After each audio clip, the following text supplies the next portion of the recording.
Alhamdulillahirabbil alamin. Asyhadu an la ilaha illallah wahdahu la syarikalah. Wa asyhadu anna Muhammadan abduhu wa rasuluh.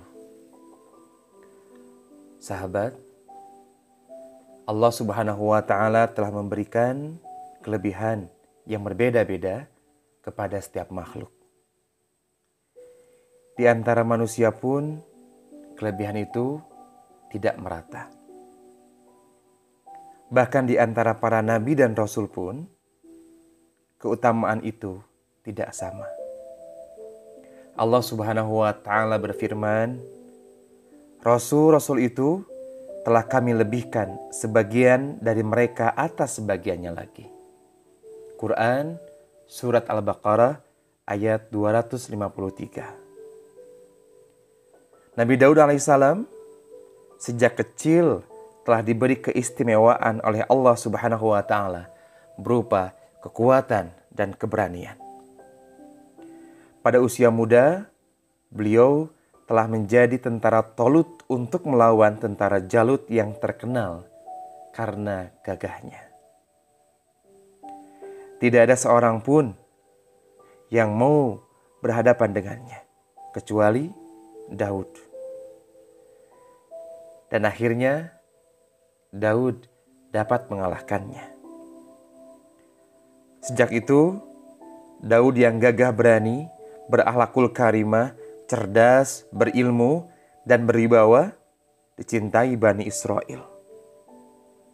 Di antara ilmu beliau yang sangat mengagumkan adalah dapat menemukan dan menaklukkan besi.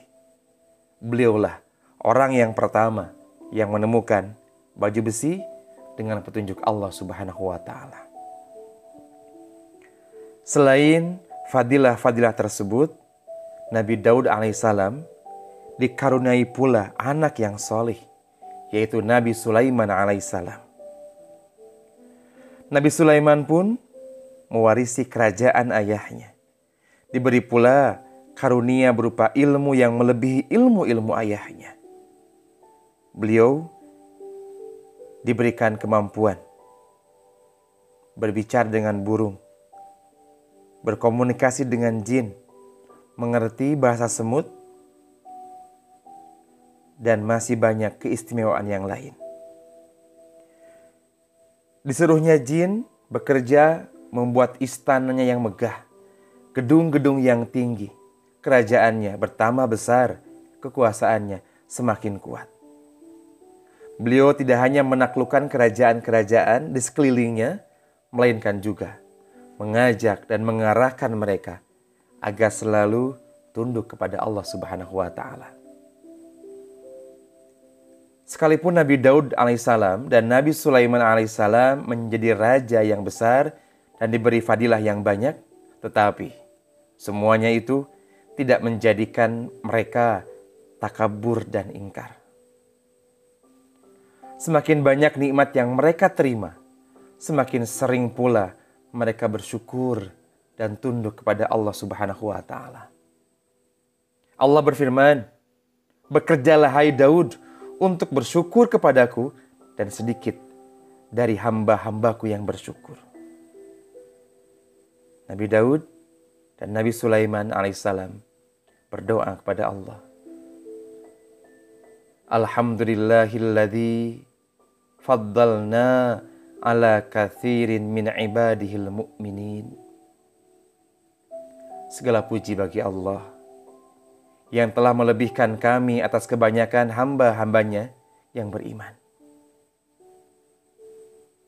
Sahabat, maka wujud syukur yang paling dasar adalah menyerahkan seluruh nikmat dan pujian kepada Allah, Rabb yang maha terpuji. Ucapkanlah Alhamdulillahirabbil alamin. Segala puji milik Allah Subhanahu wa taala, Rabb, pemilik dan pengatur alam semesta.